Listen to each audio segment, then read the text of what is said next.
beaucoup, chers amis, chers Wow. professionnels. J'espère que tout le monde arrive à m'avoir par l'image, mais aussi par le son. 100%. Merci, Victoire, pour cette introduction qui montre bien ce dynamisme que tous les entrepreneurs devraient avoir, mais aussi encore plus, et en particulier, nous, les coachs qui sommes sur cette plateforme. C'est un réel plaisir et un privilège d'intervenir ici par invitation que vous nous avez faite. Bonsoir et bien de choses à vos familles respectives. Merci. Merci, coach. Je suis donc José Kwam Tofa. Je suis togolais. Je suis entrepreneur et j'ai 3 entreprises à Lomé. La première a été créée depuis 1998. La dernière, je l'ai créée en 2013. Et je suis d'un profil mixte. Disons que j'étais déjà ingénieur des systèmes d'information avant de partir pour une maîtrise professionnelle en communication marketing et un master en management. J'ai enseigné plusieurs années, plus d'une dizaine d'années à l'université de Lomé, et à la faculté des sciences économiques et de gestion, où je tenais essentiellement les matières et unités d'enseignement relatives au système d'information et au marketing. Aujourd'hui, je suis expert consultant en gouvernance des entreprises et en système d'information avec plusieurs partenaires d'ici et d'ailleurs. Je voudrais rapidement remercier chacun et chacune d'entre vous pour cette confiance et je souhaiterais justement que cette rencontre puisse être une rencontre d'échange, de partage surtout, partage d'expérience, qu'elle ne soit pas, en tout cas, le prof qui vient donner un cours, mais plutôt un collègue qui échange sur un certain nombre de thèmes qui intéressent chacun d'entre nous. Je suis entrepreneur aussi et donc je pense que je vais beaucoup apprendre de cette rencontre, Victoire. Voilà ce que je voudrais dire à l'entame de cette rencontre.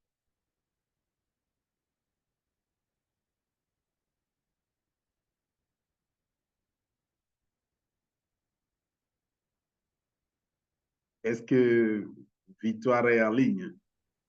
Oui, 100%, 100%.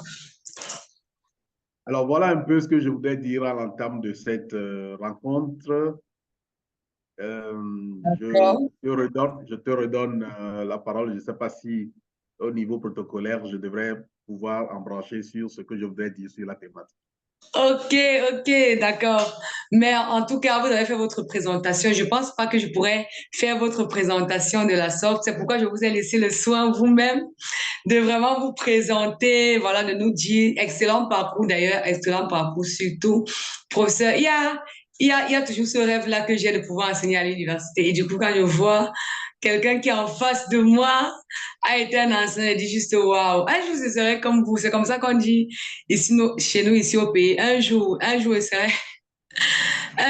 serai comme vous. Magnifique partage. Voilà. Maintenant, nous vous écoutons par rapport au thème. Dites-nous ce que vous avez à nous dire, ajoutez-nous de la valeur. Vraiment, nous sommes, vous savez, vous voyez, j'ai déjà mon stylo vert là, tout est déjà prêt. Tout est déjà prêt, coach. Donc, merci encore pour avoir accepté notre invitation.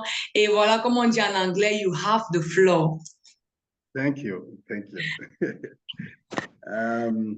Bien, alors, il s'agit d'échanger sur un thème assez intéressant qui nous échappe très, très souvent en tant qu'entrepreneur, la marque employeur. Et je suppose que l'essentiel de de la cohorte qui est là aujourd'hui, nous sommes tous des employeurs et même ceux qui ne sont pas employeurs, qui sont avec nous actuellement, ont bien envie de savoir que serait une marque employeur. Parce que en fait, les, les, les fois où on nous parle de marque, eh bien, ce terme est souvent lié à un produit. Marque Nokia, marque Coca-Cola. Et donc, dans notre quotidien, lorsqu'on parle de marque, on pense tout de suite à un produit. Maintenant qu'on nous propose une thématique de marque employeur, employeur étant justement cette entité, cette personne qui emploie d'autres, qui utilise les services et l'énergie des autres, que pourrait être une marque employeur? Que pourrait être ce dispositif qu'on pourra utiliser comme étant levier pour justement booster la croissance de nos entreprises, parce que l'employeur, le manager, le dirigeant d'entreprise a pour souci de faire passer son entreprise d'un point A à un point B meilleur que le précédent. Donc, il s'agit pour moi, en tout cas pour cette rencontre, d'atteindre trois objectifs essentiels. Clarifier les concepts, explorer les enjeux de la marque employeur avec nous et voir en dernière partie comment il est possible de maîtriser la démarche qui permettrait de mettre en place une marque employeur. Donc, première des choses à faire, et on va aller assez rapidement pour ne pas monopoliser non plus la parole, parce que je voudrais vraiment que cette rencontre soit une rencontre d'échange. Et je voudrais déjà qu'on puisse clarifier les concepts. Et je voudrais d'abord commencer par qu'est-ce que nous entendons par croissance? Très souvent, lorsqu'on dit croissance, l'étincelle qui nous vient, c'est la croissance financière. J'avais 1 million, maintenant j'ai 2 millions. J'avais 10 millions, maintenant j'ai 30 millions. Mon entreprise arrivait à générer un montant d'argent et maintenant on en a plus. Mais moi, je voudrais prendre le concept de croissance par deux grands volets. Le premier, qu'est-ce que serait une croissance interne et une croissance externe? Lorsque nous prenons la croissance interne, c'est que l'entrepreneur va baser le développement de son entreprise sur ses propres ressources. Et encore là-bas, il faut que je clarifie rapidement. Lorsqu'on dit ressources, lorsque je dis ressources, lorsque nous disons ressources, nous ne parlons pas que d'argent, parce qu'il n'y a pas que de ressources relatives à l'argent. En entreprise, nous avons plusieurs ressources. Les ressources matérielles, mais la plus grande ressource, la ressource ou les ressources humaines. Lorsqu'on a l'argent, on a le matériel, il faut encore des acteurs qui fassent produire ces deux facteurs. Et donc, lorsque je parle ici de s'appuyer sur ces ressources pour développer son entreprise, eh bien, je parle de toute stratégie d'innovation, d'acquisition de nouvelles compétences, mais aussi de nouveaux marchés qui vont être utilisés en s'appuyant sur nos propres forces. En ce moment-là, on parlera de croissance interne.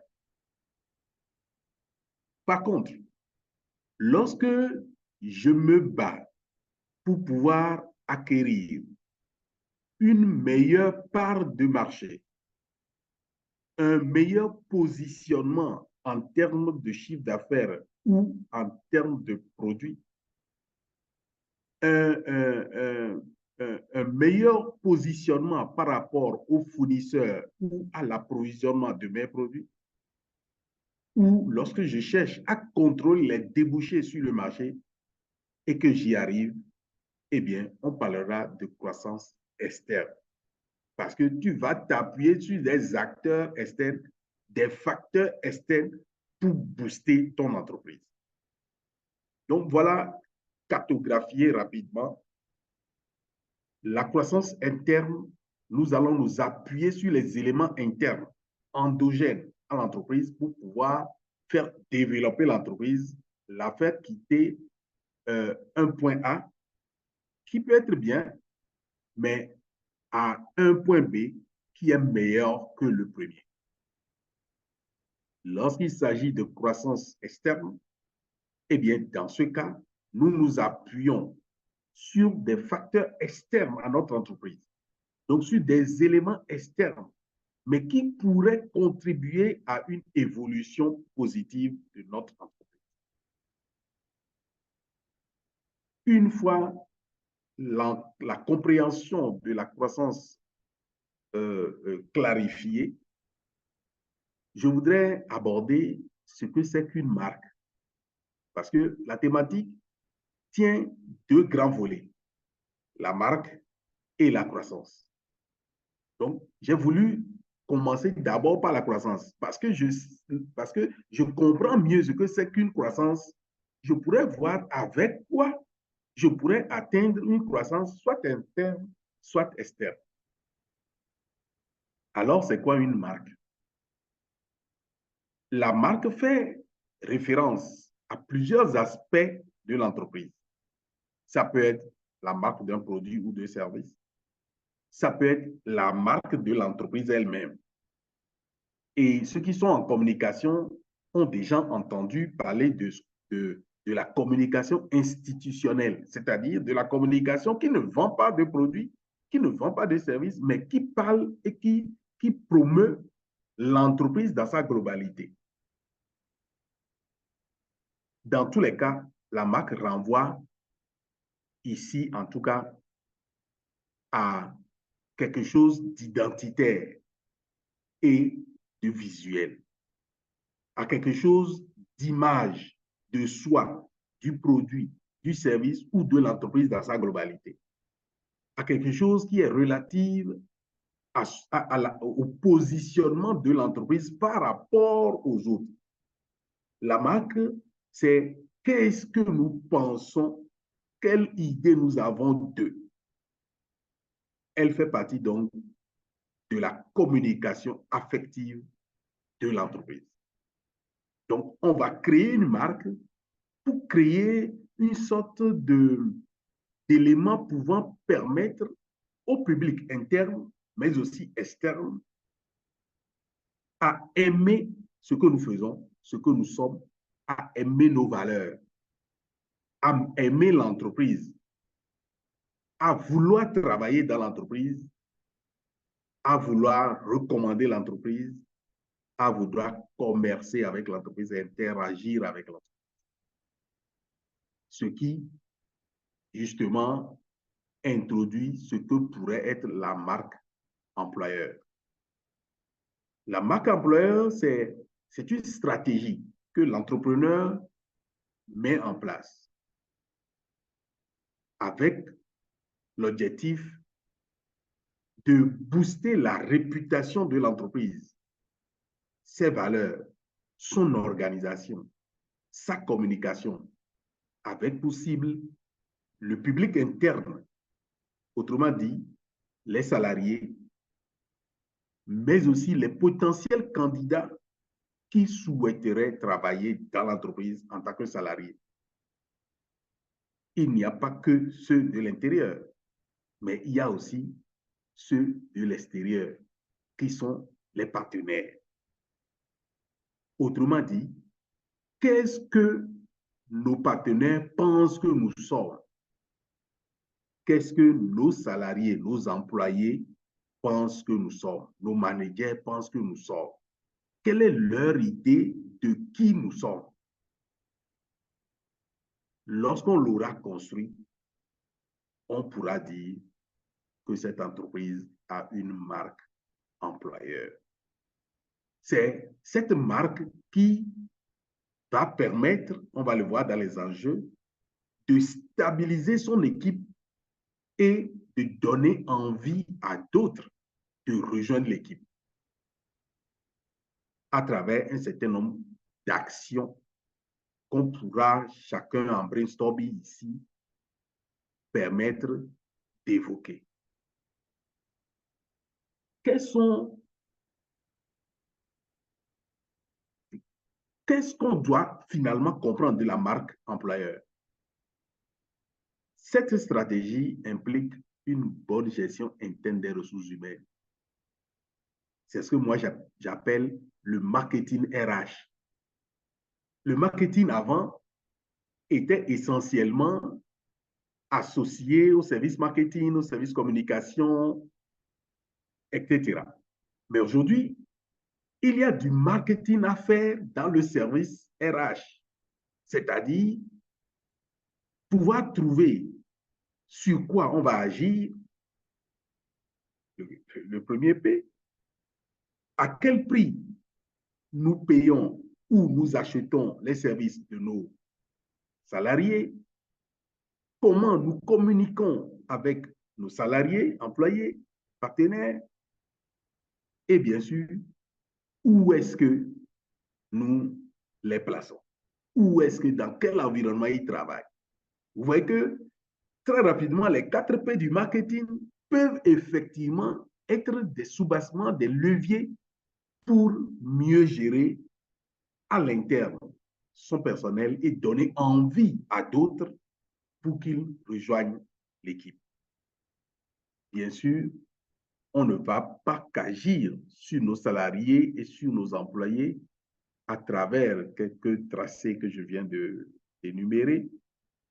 On va aussi travailler sur ceux qui travaillent avec nous, ceux qui ne sont pas nos salariés ou employés, mais qui sont nos consultants, qui sont nos partenaires sur des spécificités, sur nos services, sur nos produits, etc. Et c'est une fois que nous aurons fait asseoir cette envie d'être avec nous par les autres que nous aurions construit une marque employeur. Quels en sont les enjeux? Pourquoi voulons-nous ou devons-nous mettre en place une marque employeur? Alors, le premier enjeu, la première envie que l'employeur ou l'entrepreneur a de mettre en place une marque employeur, c'est qu'il puisse être capable de recruter plus facilement. Parce que lorsque l'entreprise a une marque employeur, nous disons que la conséquence, entre griffes, l'impact, c'est que les gens ont envie de travailler dans cette entreprise-là. Les gens rêvent de travailler dans cette entreprise. Les gens, lorsque vous leur demandez, qu'est-ce que vous voulez faire dans le futur, ils ne vous disent pas qu'ils veulent être banquiers. Ils vous disent qu'ils veulent être employés à, je dis n'importe quoi, à Aura Bank, à Coris Bank, à la Banque Atlantique, à la Banque mondiale. Oui, ils ne s'arrêtent pas à être banquiers. Ils veulent être banquiers dans telle structure. Ils veulent être banquiers à EcoBank. Ils veulent travailler à Simhol. Ils veulent travailler dans telle organisation déjà alors qu'ils sont dans le cursus universitaire ou scolaire. Donc, ce n'est pas devenir, faire un métier dont il s'agit, c'est faire le métier là dans telle structure. Et lorsque, effectivement, c'est comme ça, c'est que cette structure a pu construire une marque employeur. C'est-à-dire quelque chose qui permette à ce que les gens, sans même avoir déjà travaillé dans cette entreprise, aient une idée de ce que travailler là-bas est un épanouissement inouï. Donc, une entreprise qui arrive à mettre en place une marque employeur va plus facilement recruter, plus facilement, va trouver les talents et les compétences plus facilement. Parce que les compétences qui se construisent en ville se sont déjà positionnées à vouloir travailler dans cette entreprise. Ça, c'est le premier enjeu. Le deuxième enjeu, l'entreprise ayant une marque employeur va permettre un certain dynamisme des équipes déjà employées, des équipes déjà à l'intérieur de l'entreprise, qui sont fiers de travailler pour cette entreprise, qui sont motivés pour travailler pour cette entreprise, qui démarchent d'autres, qui parlent si bien de l'entreprise à d'autres, que ceux-là qui ne travaillent pas encore dans l'entreprise aient envie de travailler chez nous. Ce faisant, les membres d'équipe vont être, comme on dit, goal-oriented. Ils vont être orientés objectifs. Ils vont être orientés motivation. Ils vont être orientés cohésion. Donc, tout à l'heure, on verra si, une fois qu'on a tout fait là comme ça, est-ce que la croissance serait au rendez-vous ou pas. Troisième enjeu, l'entrepreneur qui arrive à mettre en place une marque employeur va, l'objectif ou un des enjeux, c'est la productivité. Oui, je paie mieux mes employés, je les mets dans les conditions qu'il faut, je les motive. Au passage, je ne dis pas que parce que je ne dis pas qu'on est plus motivé parce qu'on est mieux payé. Je ne dis pas ça. Le salaire n'est pas que le facteur le mieux pour booster son équipe pour le travail. Cependant, un peu comme on dit que l'argent ne fait pas le bonheur, mais il contribue, eh bien, le salaire ne fera pas la motivation, ne fera pas la productivité, mais va y contribuer. Donc, lorsque la marque employeur est effectivement assise, eh bien, la productivité est au rendez-vous. La productivité est au rendez-vous. C'est-à-dire la quantité de travail généré par nombre de salariés que vous avez est assez élevé. Voilà ce que c'est que la productivité. Quatrième enjeu, l'image de l'entreprise est améliorée. Lorsqu'on parle de cette entreprise-là en ville, tout le monde a envie d'être un de ses partenaires. Parce que l'image que renvoie l'entreprise, qu'elle soit juste ou fausse, mais cette image est forcément crédible. Parce que quelqu'un qui n'a jamais travaillé dans l'entreprise, qui en parle comme si franchement elle en avait toutes les informations les plus crédibles, fait de cette entreprise une entreprise crédible. Donc, l'image de l'entreprise va s'améliorer auprès du public, à la fois à l'interne, parce que les gens sont fiers de travailler dans cette entreprise, mais aussi à l'externe, parce que les gens ont envie de travailler dans cette entreprise. Remarquez, lorsque l'entreprise va vouloir recruter un chauffeur, un seul chauffeur, il pourra avoir 1000 dossiers, 2500 dossiers. À croire qu'il n'y a que ce poste-là dans le pays ou dans la ville où cet employeur, cette entreprise lance l'avis de recrutement. Pourquoi? Parce que même celui qui est déjà chauffeur ailleurs a envie de quitter son poste et de venir travailler là où l'herbe est peut-être meilleure. L'image de l'entreprise va être améliorée parce que les gens en parlent, parce que les gens ont l'impression que c'est une très bonne entreprise, c'est une entreprise qui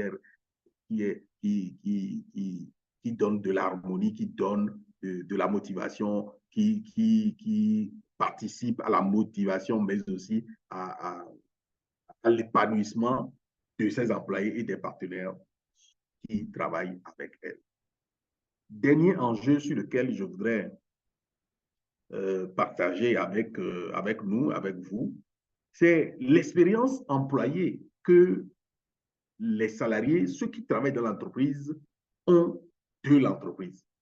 La marque employeur va tracer un parcours expérimental d'expérience des salariés et des employés dans l'entreprise, tel qu'il y ait une sorte d'amour, d'un sentiment d'appartenance qui se crée et qui, justement, fait voir dehors que là-bas est mieux. Donc, voilà quelques enjeux. Je les ai résumés en 5, bien sûr, avec les échanges que nous allons faire. Nos collègues, mes collègues et autres coachs entrepreneurs pourront en apporter. Mais ces 5 illustrent bien et clairement que les enjeux sont des enjeux stratégiques. Ce n'est pas des enjeux tactiques, c'est des enjeux stratégiques. Parce que lorsqu'on construit une image d'une entreprise, il faut qu'elle soit durable. Il faut qu'elle tienne dans le temps. Ce n'est pas juste en une campagne. Il faut que cette image-là puisse rester. Maintenant, quelle est la démarche? Quelle est la démarche? Comment mettons en place une marque employeur? Avec objectif que l'image que l'entreprise dégage soit une image positive, qui donne envie de travailler avec elle ou qui donne envie d'en être salarié. Ou même qui donne envie de participer au capital de cette entreprise, qui donne envie à la banque de te prêter de l'argent. Parce que la banque a souvent entendu parler de ton entreprise, de sa crédibilité, de ses valeurs, de l'envie que les gens ont de travailler avec vous. Eh bien, vous ne vous présentez pas devant votre banquier comme un lambda. Vous y êtes parce qu'on vous connaît déjà. On sait que vous êtes, et que vous dégagez telles valeurs.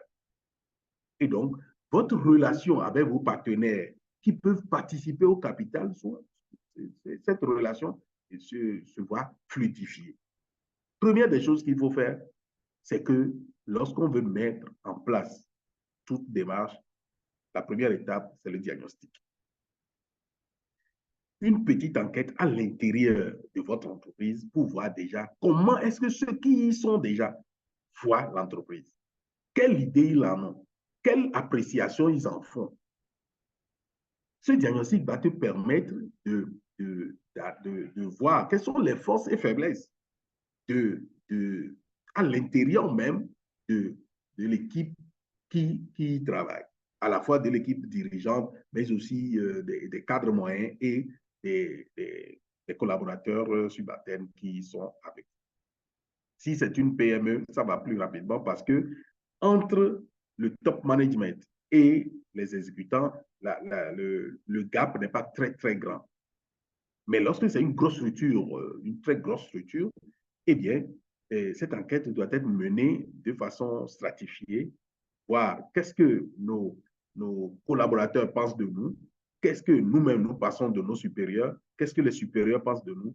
Une enquête 360 qui permet de cerner clairement quelle est la perception que ceux qui travaillent avec nous, ceux qui échangent avec nous, et même ceux qui ont envie de travailler avec nous ont de l'entreprise. Et donc, de là, ça va permettre de voir nos faiblesses et travailler justement sur ces faiblesses pour pouvoir avancer. Alors, le travail, le traitement de ces faiblesses et de ces forces vont permettre de définir clairement, nous voulons mettre notre marque employeur en place pour quelle cible. Donc, de définir clairement la cible. Tout à l'heure, je parlais de marketing RH, bien sûr. Quelle est notre cible? Nous mettons en place la marque employeur pour qui? Pour qui?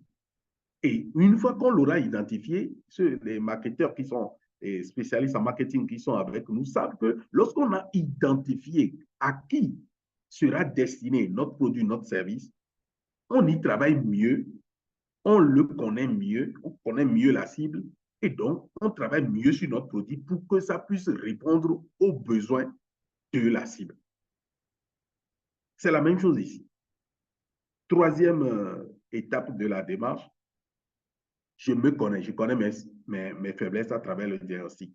J'ai défini ma cible. Qu'est-ce que je propose à la cible? Que proposons-nous à la cible? C'est ce qu'on appelle la proposition de valeur.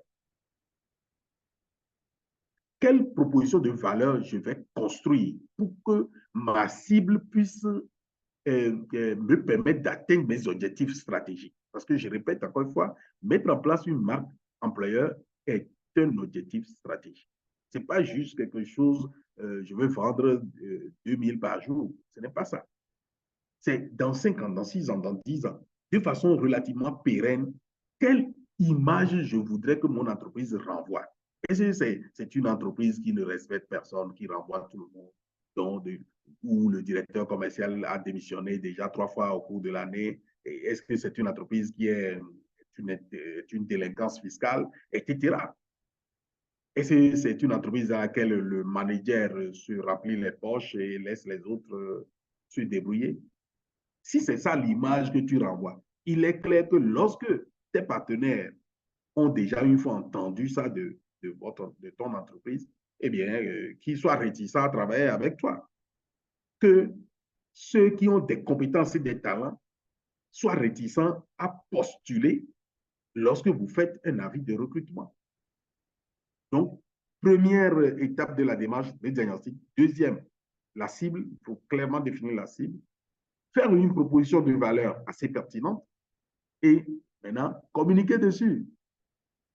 Doing business without advertising is like walking in the dark, dit l'adage. Si tu fais quelque chose de très, très bien et que personne ne sait, bah, c'est comme si tu marchais dans le noir.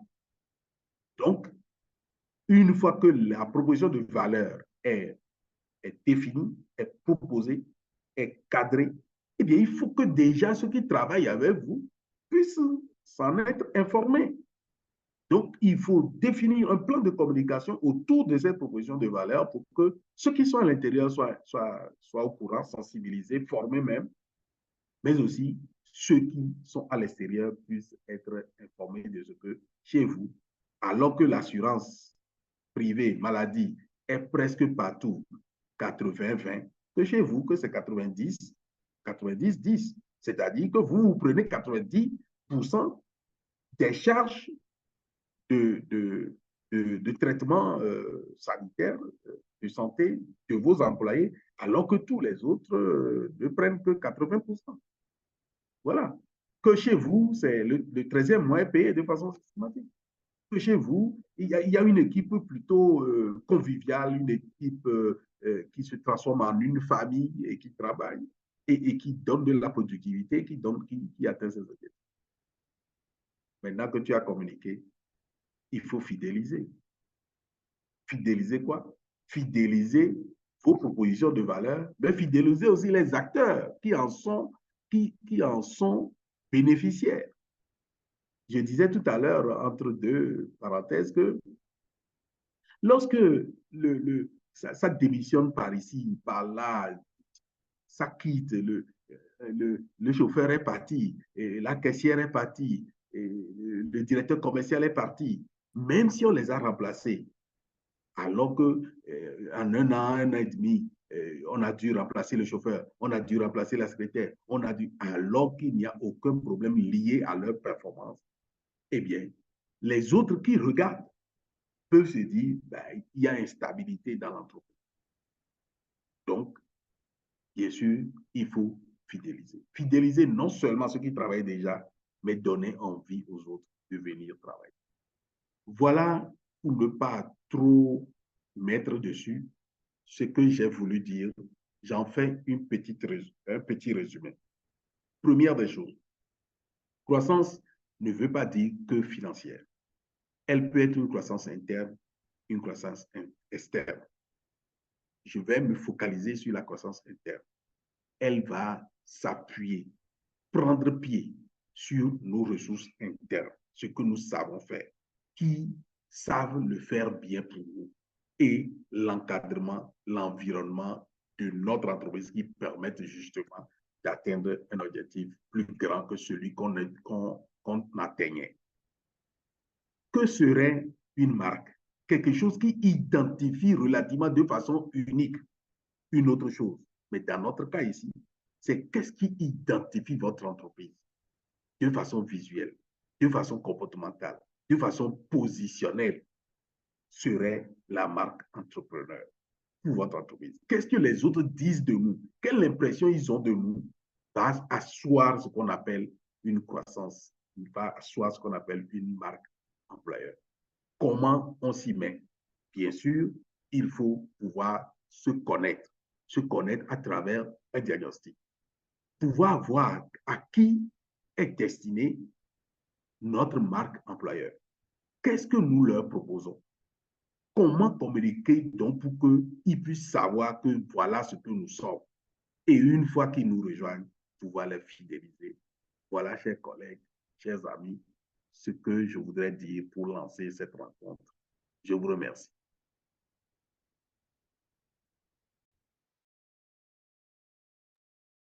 Waouh, waouh, waouh. Je trouve que vous êtes le cœur pour cette brillante intervention de coach Sofa. Excellente présentation. Vraiment, merci beaucoup, coach, pour toutes ces connaissances ajoutées. Je pense qu'il faut qu'on prenne une pause. Peut-être le temps pour nous de bien indigiter ce que nous avons reçu au travers de ces connaissances, notamment pour les participants de toutes leurs questions, afin que lorsqu'ils les poseront, vous puissiez amplement les répondre. Et avec ce pause, nous allons parler notamment de quelques produits de iLeaf Global, ce que nous faisons à iLeaf Global. Donc, vous pouvez déjà noter vos questions, bien noter vos questions, et nous y reviendrons dans quelques minutes. Donc, à iLeaf Global, c'est une entreprise de leadership, c'est une entreprise d'entrepreneuriat et c'est une entreprise de développement personnel. Donc, ce sont les 3 domaines de compétences. Et en quelques minutes, je vais parler de iLeaf Global Institute. iLeaf Global Institute, c'est voilà, cette branche de iLeaf Global qui s'occupe de la formation des coachs et des hommes d'affaires, des entrepreneurs. Donc, nous avons des écoles certifiées dans ce domaine-là. À l'école des coachs, déjà, lorsqu'on parle d'un coach, on ne parle pas du tout d'une personne qui motive les autres, une personne voilà, qui donne des conseils, mais le coaching, c'est vraiment une profession. Donc, ce sont ces personnes-là qui ont d'abord cette volonté-là, cette passion d'entretenir les autres personnes, de leur ajouter de la valeur, de les aider à se connaître, à se découvrir, à résoudre leurs problèmes. Et on a plusieurs domaines dans le coaching. Il y a par exemple des coachs qui sont certifiés pour les relations familiales, donc qui sont certifiés pour les enfants, certains coachs sont spécialisés pour les enfants, d'autres coachs sont spécialisés dans le développement personnel. Bref, à l'école des coachs, on apprend tout ça. On apprend aux personnes déjà comment eux-mêmes se connaître et à s'ajouter de la valeur au quotidien, mais il faut avoir les bons outils nécessaires pour pouvoir coacher les personnes au quotidien, leur aider à trouver eux-mêmes la solution à un problème. Parce qu'en fait, c'est ça un coach.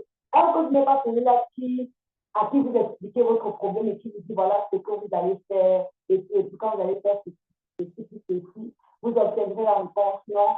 Un coach, c'est quelqu'un qui vous écoute d'abord et qui vous amène vous-même à vous interroger, à aller plus profond de vous-même afin de trouver les solutions aux problèmes qui vous dérangent. Donc, il y a vraiment cette école des coachs-là.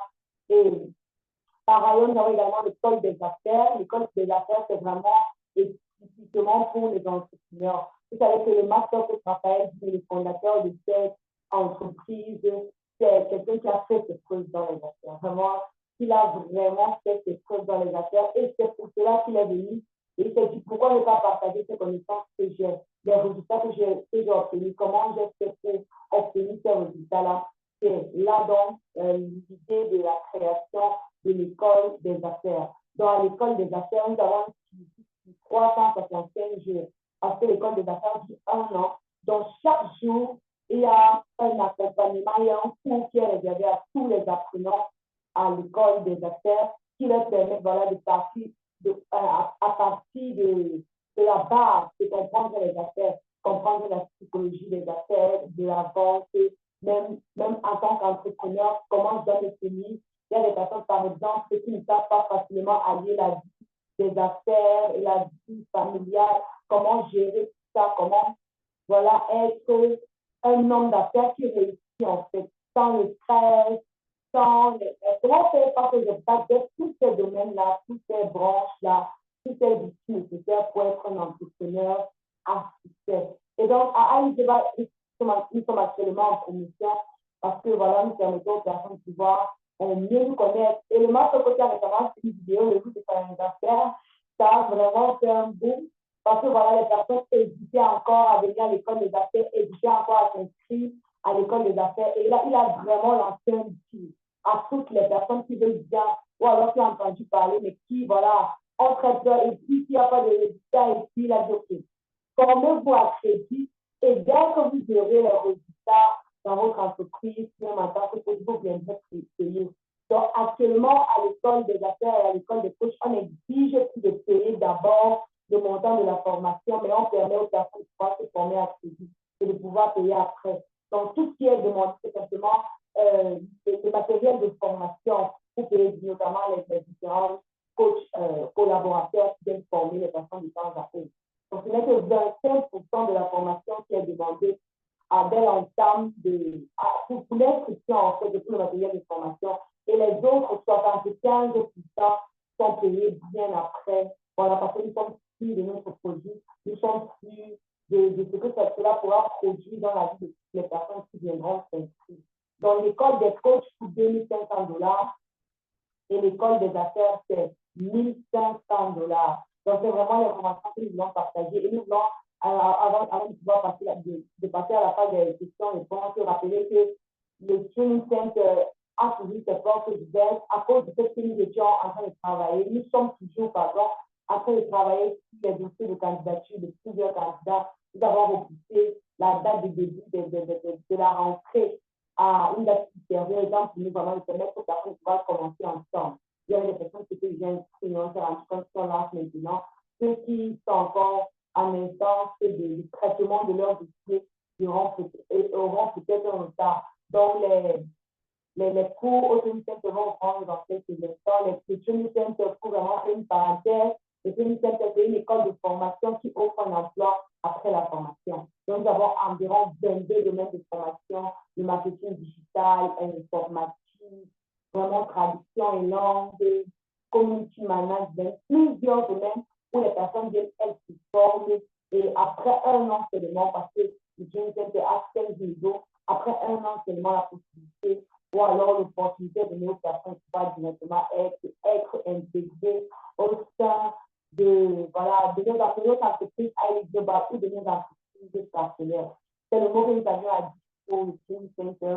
S'il y a vraiment des personnes qui sont intéressées, vous pouvez laisser vos numéros dans le chat ou bien vous pouvez poser vos questions qui dépendent vraiment de vous.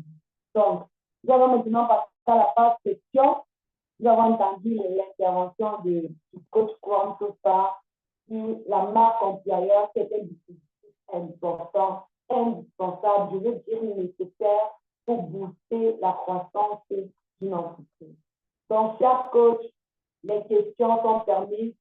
Il y a deux moyens de nous faire parvenir vos questions. Soit vous les écrivez dans le chat et nous aurons le soin de lire les questions pour vous. Ou alors, vous pouvez simplement lever vos mains et on vous passera la parole pour poser vos questions. Merci encore. Questions, préoccupations, éclaircissements, ou bien même à jour, parce que voilà, nous sommes dans une plateforme d'entrepreneurs. Si vous avez peut-être besoin d'ajouter quelque chose par rapport à ce qui a déjà été dit, c'est la bienvenue. Merci.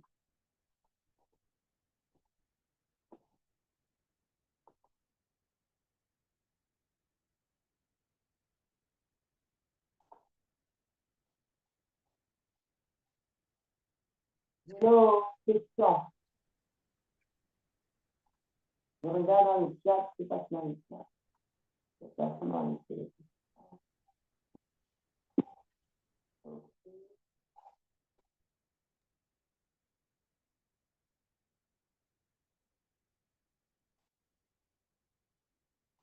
Bon.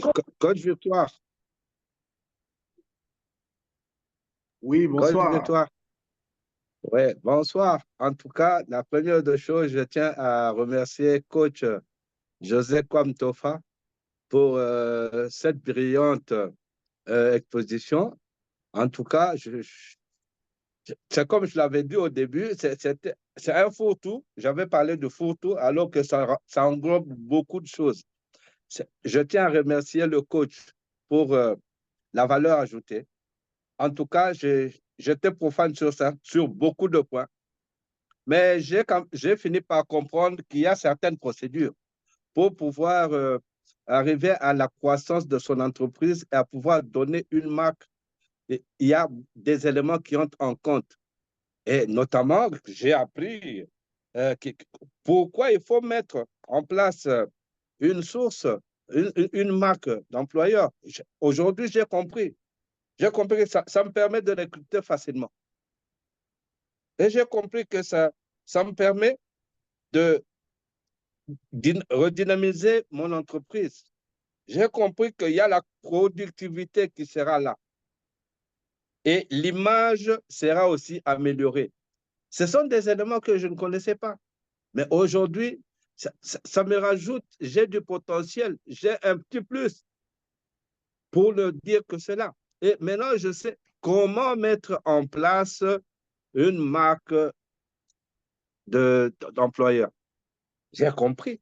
Aujourd'hui, je peux dire, d'abord, il faut faire le diagnostic pour déceler les erreurs et essayer d'y remédier. Et il faut aussi définir une cible.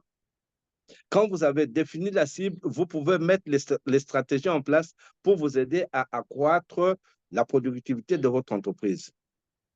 Et il faut aussi fidéliser les acteurs, ceux qui sont à la base de l'entreprise. Il y a les acteurs et les propositions aussi de valeur. N'eût été cette présentation, je n'allais pas connaître toutes ces histoires.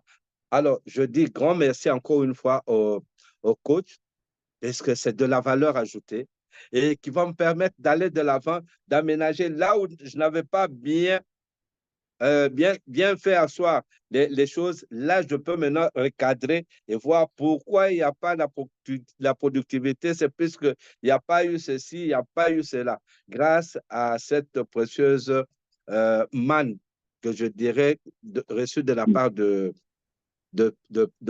coach Tofa. C'est mon ressenti et je dis grand merci au coach. Voilà, ce n'était pas une question, mais je voulais un peu ressortir les bienfaits, les bienfaits. Merci beaucoup, coach Tofa. Merci. Merci beaucoup. Merci encore pour cette intervention. Coach Tofa, on vous remercie encore pour la manne. La manne, elle n'est pas tombée du ciel, mais elle est sortie directement de la bouche de coach. Merci encore, coach. Tout à fait. Coach, si vous avez la parole, après nous prendrons la question qui vient d'être envoyée dans le chat. Le coach Niambo. Ok, merci beaucoup, coach Victoire. J'espère que ma qualité d'écoute est agréable. Super. Ok, merci beaucoup, coach Victoire, et merci énormément la présentation du coach. C'était impressionnant. C'était une présentation impressionnante. Et je suis très ravi d'avoir participé, d'avoir écouté. C'était vraiment une bénédiction. Maintenant, j'ai deux niveaux de questions. La première question va revenir sur la communication institutionnelle. Et la deuxième question reviendra sur la fidélisation déjà des talents en interne et développer la marque employeur pour attirer de bons talents. Parce que c'est ce qui a été dit, c'est ce qui m'intéresse beaucoup. Maintenant, je vais parler dans le sens, la question va être dans le sens des entreprises africaines au sud du Sahara. Est-ce que finalement le contexte, parce que j'ai travaillé avec beaucoup d'entreprises, j'ai couvert des activités de beaucoup d'entreprises, la faillite de beaucoup d'entreprises aussi, essayant de comprendre le pourquoi, ce qui est à l'origine de tout ça. Est-ce que pour déjà la fidélisation et attirer les meilleurs talents vers nous, on ne se dit finalement pas que le contexte actuel qui prévaut en ce moment, en Afrique, surtout au sud du Sahara, fait que même sans effort, on peut réussir à fidéliser ces talents parce que l'herbe n'est pas assez verte ailleurs. Ou alors sans effort, on peut toujours réussir à attirer parce que finalement, il y a des conditions aussi plus désagréables que nous et donc du coup, là-dessus, on n'arrive plus à faire des efforts. Coach, dans quel sens ou alors sur quel levier actionner justement pour essayer de faire comprendre aux gens que malgré la conjoncture, malgré le contexte plutôt agressif, il faut davantage travailler sur ces éléments pour la fidélisation et aussi pour attirer de bien meilleurs talents? Ça, c'était la première question. La seconde question revient sur la communication institutionnelle.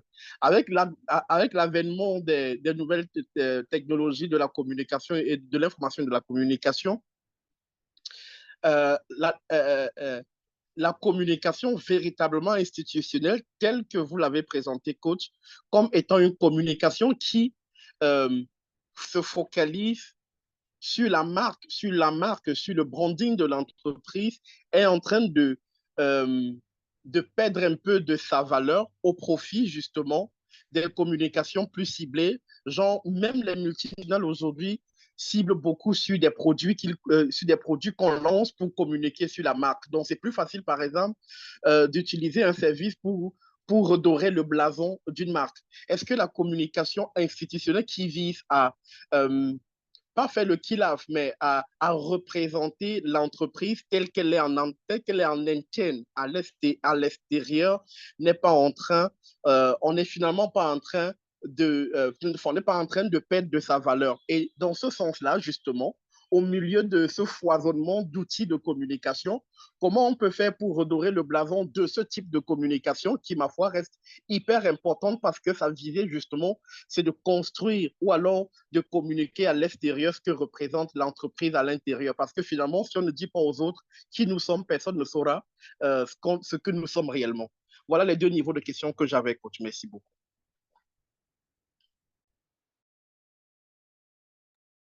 Merci beaucoup, Serge, qui a été assez incisif sur chacune des questions et moi, ça me fait plaisir d'échanger.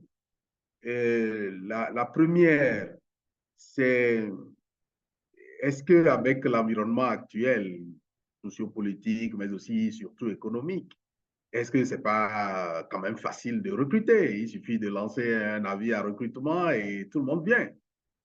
Mais je crois que si j'ai mon ami, euh, que ce soit Adams ou bien Zipcom connecté, ben, il vous dira qu'il ne s'agit pas que d'avoir 50 personnes qui veulent travailler avec vous et sur les 50 personnes, on en prend un.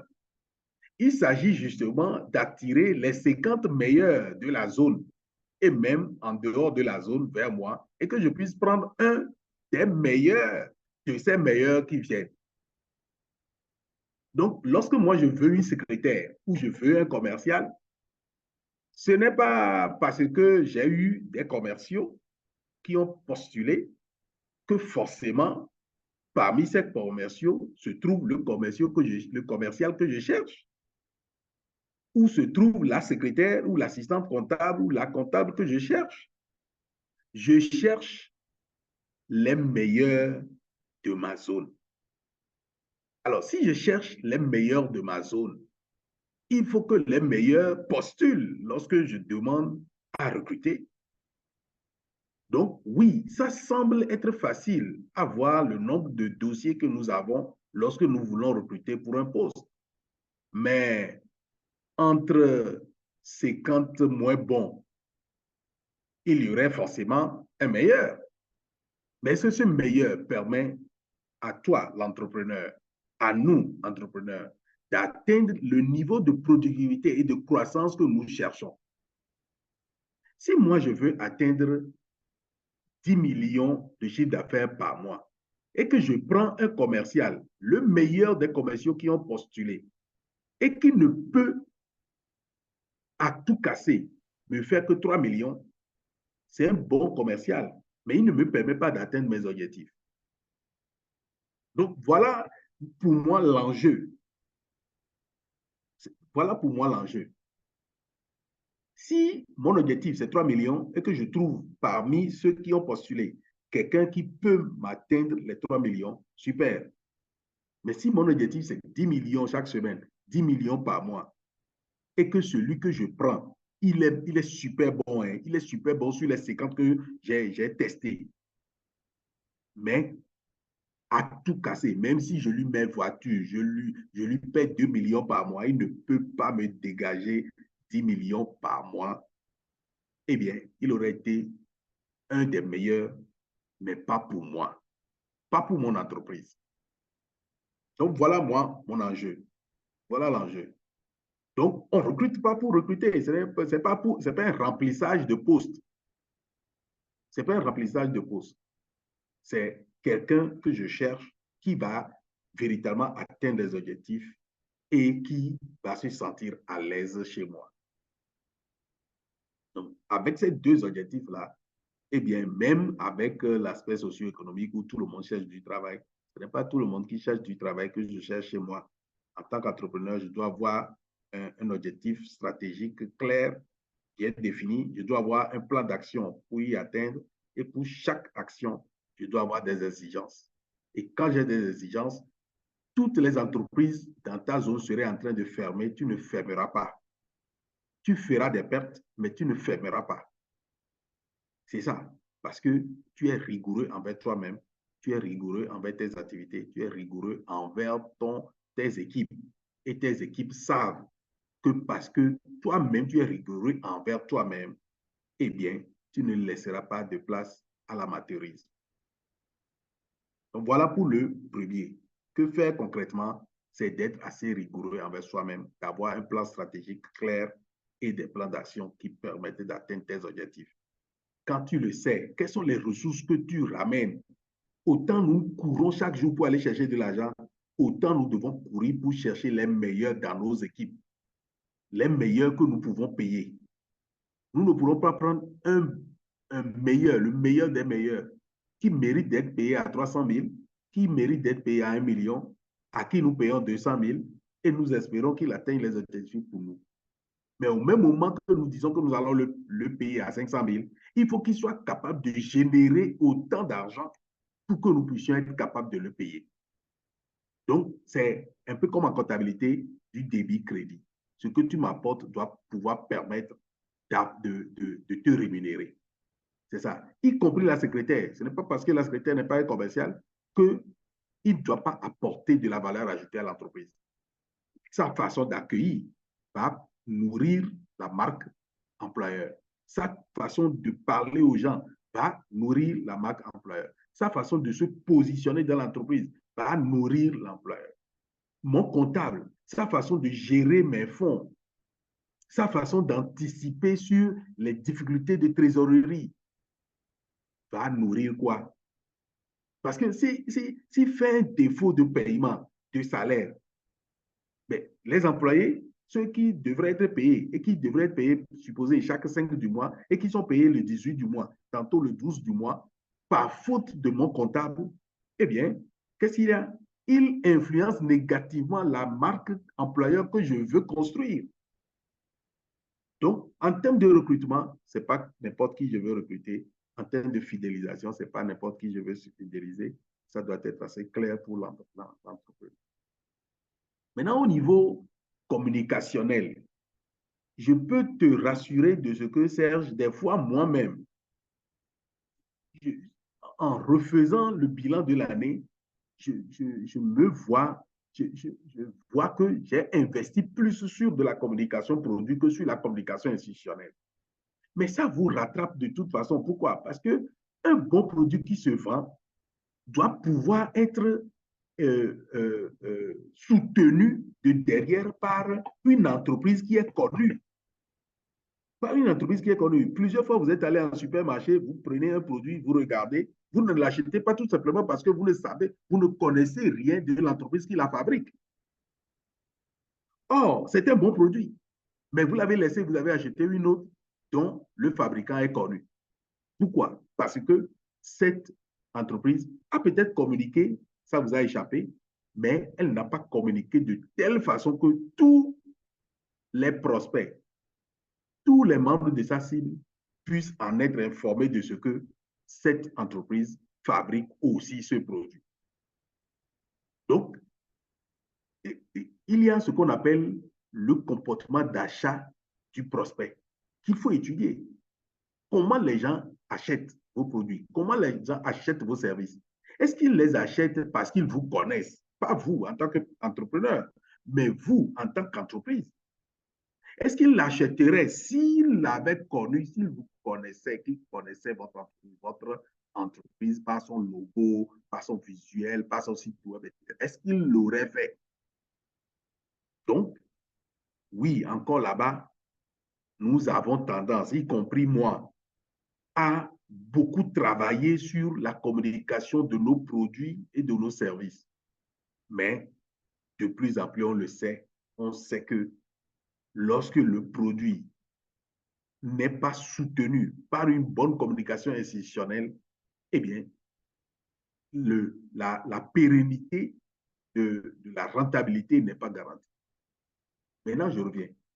Encore plus pour nous, les coachs, encore plus pour nous, les entrepreneurs de services. Pourquoi? Parce que les services ne sont pas tangibles. Les services n'étant pas tangibles, eh bien, on ne pourra les aimer que par l'assurance qu'on a de ce qu'il sera bien mené. Par exemple, je veux mener une formation ou bien je veux coacher quelqu'un. S'il n'a aucune historique de moi, il n'a pas confiance de ce que cette personne-là avait déjà pu aider, accompagner et participer à l'éclosion, à l'épanouissement d'un autre, eh bien, il va être réticent à se faire coacher. Maintenant, s'il accepte même de se faire coacher, il y aura un manque criard de confiance en coach. Or, un des facteurs clés de succès du coaching, c'est la confiance mutuelle. La confiance mutuelle.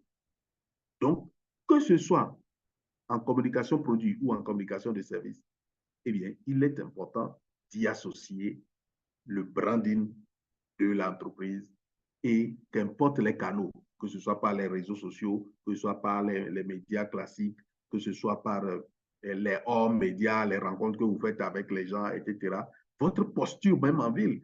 Je lisais quelque chose quand je préparais ceci, un des coachs connectés ici qui se plaignait, enfin, j'ai cru, de ce que le DG semble, c'est-à-dire lorsque vous portez le nom ou le titre de DG, il y a un certain nombre de choses que vous ne pourrez plus faire en ville. Pourquoi? Parce que vous essayez de construire une image de vous, un branding de vous, ce qu'on appelle un personal branding. Vous avez envie que les gens aient une idée de vous qui reflète ce que vous faites. Et donc, bien sûr, que ce soit moi ou vous, je suis sûr que vous ne faites pas n'importe quoi en ville. Et ce que j'appelle n'importe quoi, je ne peux pas les définir. Parce que ce qui est n'importe quoi pour monsieur, mon ami Norbert, n'est pas n'importe quoi pour Serge. Compte tenu de votre positionnement personnel, social, familial, vous définissez vos propres n'importe quoi que vous évitez. Donc, ce faisant, vous êtes en train de construire une marque de vous-même. C'est la même chose lorsqu'il s'agit de l'entreprise. Je vous remercie.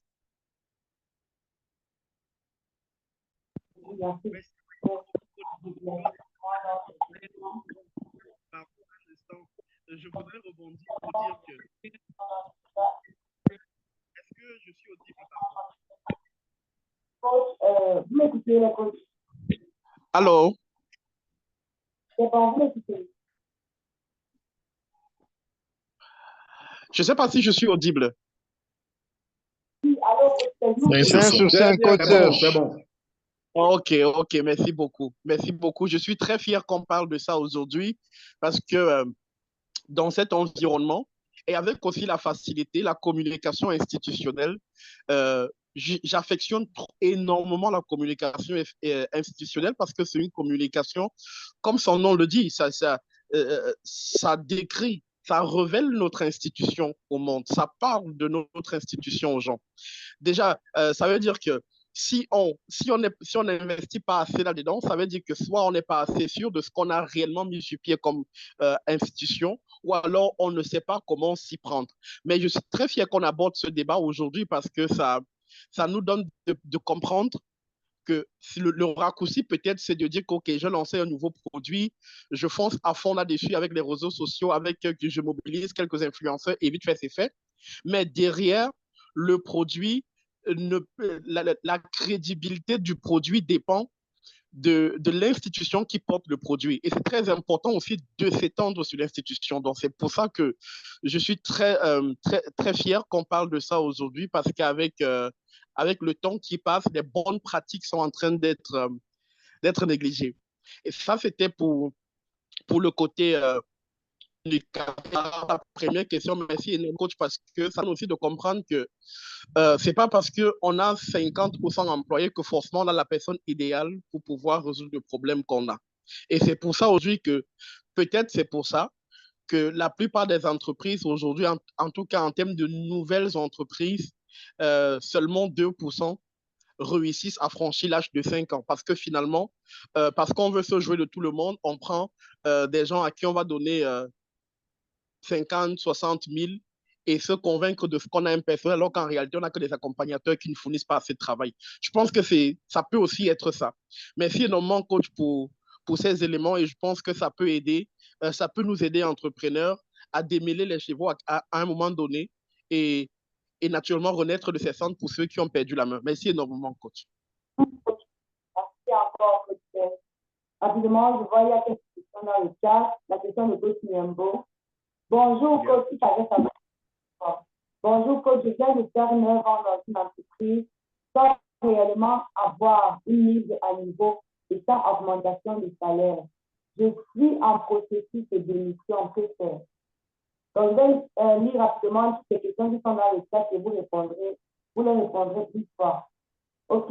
Une autre question de coach Aleka. La fidélisation est beaucoup plus négligée dans nos entreprises. Il arrive même que vous faites des propositions, mais qui ne sont pas prises en compte. Est-ce toujours nécessaire de défendre cette entreprise à l'extérieur?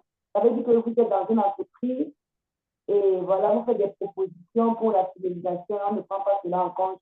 Est-ce que vous, en tant qu'employé, je pense bien que c'est ça la question, vous devez encore défendre l'entreprise à l'extérieur? OK, je vois une dernière question. Pourquoi les gens achètent le coach Charlie? Pourquoi les gens achètent le coach Charlie? Et nous avons laissé le numéro dans le chat pour l'école des coachs et l'école des affaires. Donc, coach, vous avez la parole pour répondre à cette question. Il y a 5 minutes. Préparez. Allez-y, coach. Merci beaucoup, Victoire. Merci pour cette contribution pertinente.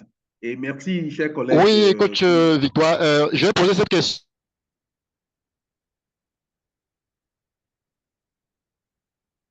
Alors, Charlie, juste quelques minutes, le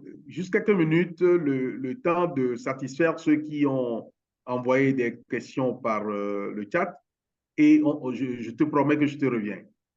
Ça marche? C'est bon? Tout le monde m'entend? Oui, coach. 5 sur 5. OK. Alors, Charlie,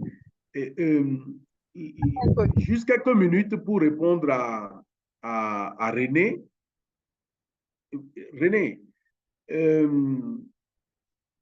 les caractéristiques que vous nous décrivez dans votre message montrent bien que le manager de votre entreprise a des difficultés à asseoir une marque employeur.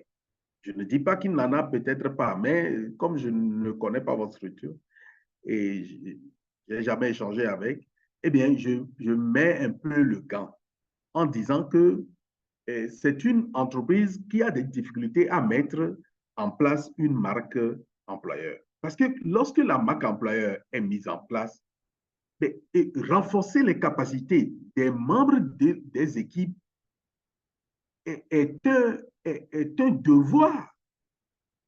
Pourquoi? Parce que, par exemple, j'ai dit que je suis ingénieur de système d'information. Je vous assure que quand je sortais de l'école, il y a un certain nombre d'outils d'un système d'information qui n'étaient même pas à l'université dans laquelle j'étais. Si on devrait me recruter ingénieur de système d'information à Sky ou bien à la Banque centrale de l'Afrique centrale, est-ce que c'est les mêmes outils d'il y a 10 ans, d'il y a 15 ans que je vais continuer par utiliser en 2024? Est-ce que je devrais pouvoir utiliser mes jours de congé annuel pour aller apprendre? Que dois-je faire? Qui définit les orientations stratégiques de l'entreprise? C'est moi-même? Non, c'est mon entreprise.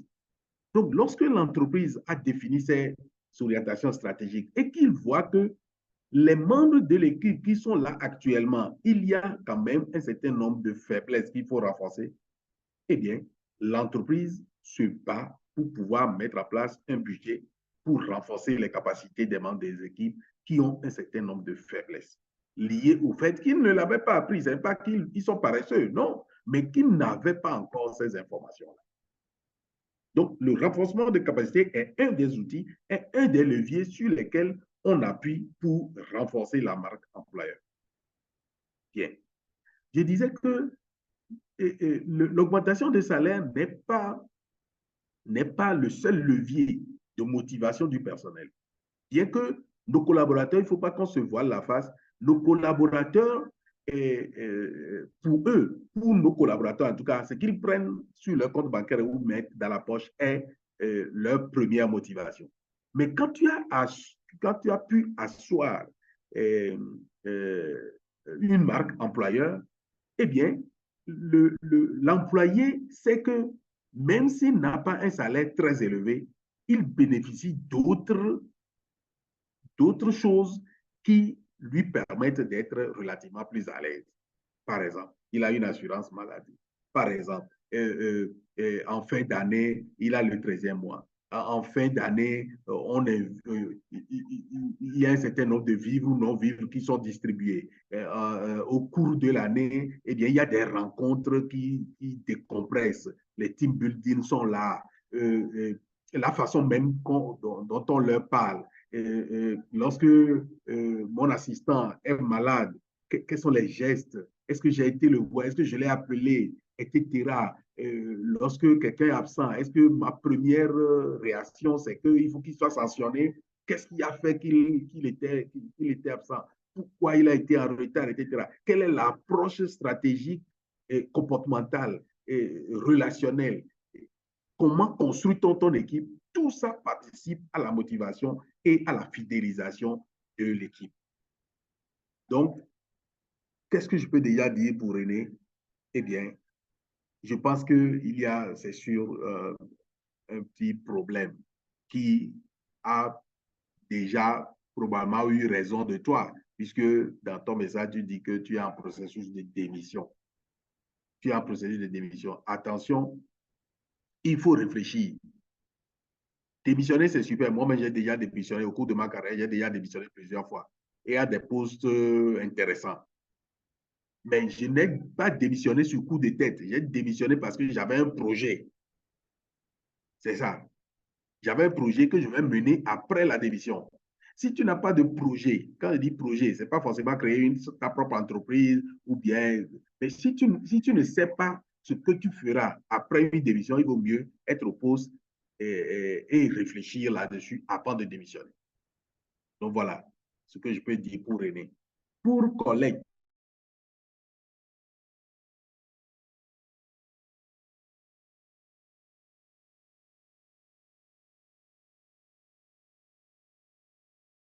Allô? Allô, nous ne savons pas que valoriser les propositions de nos collaborateurs permet de les fidéliser. Non, nous ne savons pas ça. Nous croyons que c'est nous qui connaissons tout, c'est ce que le DG a dit que tout le monde doit faire. Alors que des réunions périodiques permettent de collecter des propositions de ses collaborateurs, de ses employés. Moi, je me souviens dans une des entreprises où j'étais salarié où j'avais posé un problème lié au management du personnel. Je vous assure que c'est l'agent de sécurité participant à cette réunion qui m'a donné la meilleure idée. Donc, l'écoute de nos entrepreneurs est un des gages de succès de leurs entreprises. Et donc, les entrepreneurs qui sont sur cette plateforme, qui sont en train d'échanger avec nous, écoutez d'abord avant de dire ce n'est pas bon. Voilà, écoutez d'abord avant de dire ce n'est pas bon. Tant que vous n'avez pas écouté votre personnel et que pour vous, ce que vous pensez est ce qui est, vous allez rater certaines opportunités qui sont à l'intérieur de votre entreprise. Donc là, actuellement, ce sont des salariés, des employés qui nous parlent. Vous voyez, si on leur avait donné la parole, ils auraient dit. Et certains de nous, entrepreneurs, employeurs, qu'est-ce que nous faisons? On te donne, on donne la parole, on sait qu'ils vont dire, mais dans tous les cas, c'est ce que je vais dire qui sera la décision. Mais non, confronter effectivement la pertinence des propositions faites par les salariés, par vos collaborateurs, et voyez ce qui est pertinent. L'humilité de l'entrepreneur, de l'employeur, est aussi un des gages de son succès. Et si vous avez 7 personnes qui travaillent avec vous et 5 pensent comme Colette que même si vous nous donnez la parole, c'est juste pour faire figuration, vous avez compris que la démotivation sera là. Et Colette se demande, est-ce qu'une entreprise comme ça, je peux bien parler d'elle dehors? Ben, si Colette ne parle pas bien de son entreprise dehors, qui aura envie de travailler dans son entreprise? Vous voyez? Or, la marque employeur voudrait qu'au fine, que des gens qui ne travaillent même pas chez nous aient envie de travailler chez nous. Des gens qui ne nous aimaient pas aient envie de nous aimer. Qu'ils nous aiment, même sans travailler chez nous. Lorsque on fait passer une pub qui passe notre nom, qui passe notre logo, qu'ils aient l'impression d'avoir été motivés de quelque chose. Voilà le corporate branding, la marque employeur dont il s'agit. Donc voilà un peu ce que je voudrais dire de ces 2 interventions. Pourquoi les gens achètent? Eh bien, pourquoi les gens achètent? C'est une étude qui est menée, qui doit être menée par vos entreprises. Pourquoi telle personne s'inscrit chez toi, alors telle autre non? Quelle est la proposition de valeur de l'école des affaires? Pourquoi s'inscrire là-bas alors qu'il y a d'autres cabinets qui en proposent? Donc, une étude doit être menée, questionnant ceux qui viennent et qui ne s'inscrivent pas, mais ceux qui viennent et qui s'inscrivent aussi. Ça permet de savoir clairement sur quoi eux, ils se basent. Quels sont les critères de choix de nos prospects? C'est ce qu'on appelle l'étude comportementale des prospects.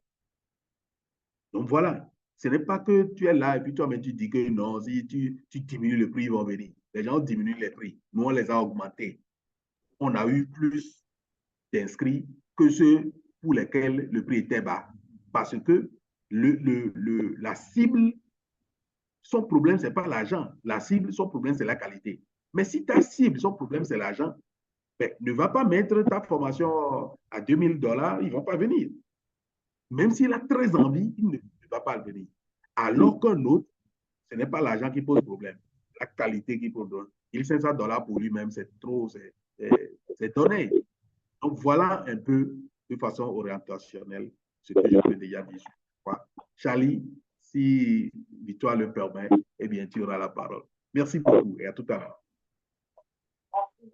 Merci, coach. Je pense qu'on va donner la parole à Coach Charlie. Coach Charlie, et là, on sera obligé de se séparer. Coach Charlie, vous pouvez prendre la parole. Oui, coach Victoire, tout à l'heure, je disais que vous m'écoutez très bien. C'est bon, moi, je t'écoute bien. C'est bon, coach Charlie. Allô? Allô? Coach Charlie?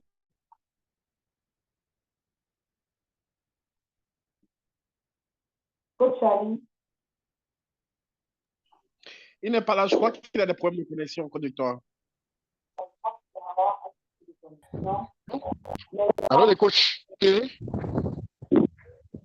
Oh. Oh, les soucis de connexion. Ok. Alors, il peut rapidement envoyer sa question par le chat. Si, à défaut, il ne peut pas le faire à l'audio. Ok. Donc, je pense qu'on peut parvenir à la fin de cette session de dimanche 10 mars 2024. Il était question pour nous d'explorer le thème la marque employeur, un dispositif important pour booster la croissance de notre entreprise.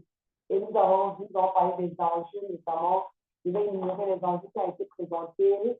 Comme premier enjeu, nous avons fait comprendre que voilà, lorsqu'on travaille sur la marque de l'employeur, on sera capable de facilement recruter. Dans le recrutement, on fera quelque chose de beaucoup plus facile. Ensuite, également, on aura le dynamisme dans nos équipes entre les personnes qui travaillent déjà pour notre entreprise.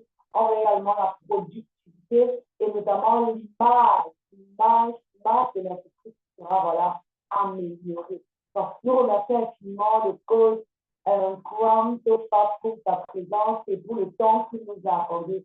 Nous voulons rappeler que vraiment être entrepreneur, c'est un parcours. Être entrepreneur, c'est toute une école. C'est pourquoi nous avons vraiment mis cette école des affaires qui permet aux personnes de pouvoir davantage être adhérées en ce qui concerne le domaine des affaires. Merci, coach Tofa. Il y a son numéro dans le chat. Pour toutes les personnes qui veulent voilà, le contacter personnellement, vous pouvez rapidement prendre son contact dans le chat et vous aurez l'occasion de pouvoir causer avec. Vous savez, ici, là, à l'antenne des entrepreneurs, l'un des avantages, c'est qu'on est en contact avec des personnes à qui on peut facilement parler. Voilà. Des fois, ce n'est pas évident de pouvoir rencontrer des personnes, d'avoir leur contact. Mais ici, on a le contact des personnes très facilement et ça nous permet davantage de pouvoir avoir beaucoup plus d'opportunités en tant qu'entrepreneur. Nous allons nous dire au revoir et nous allons nous dire à la prochaine, dimanche prochain, 14h, heure d'Afrique centrale. Et nous vous invitons également à demain qui sera 20h pour le lundi de l'édition. Merci encore pour votre aimable attention et très bon dimanche à chacun de vous. Merci beaucoup, coach Tofa. Merci. Merci beaucoup, coach. Merci à vous tous et à très, très bientôt.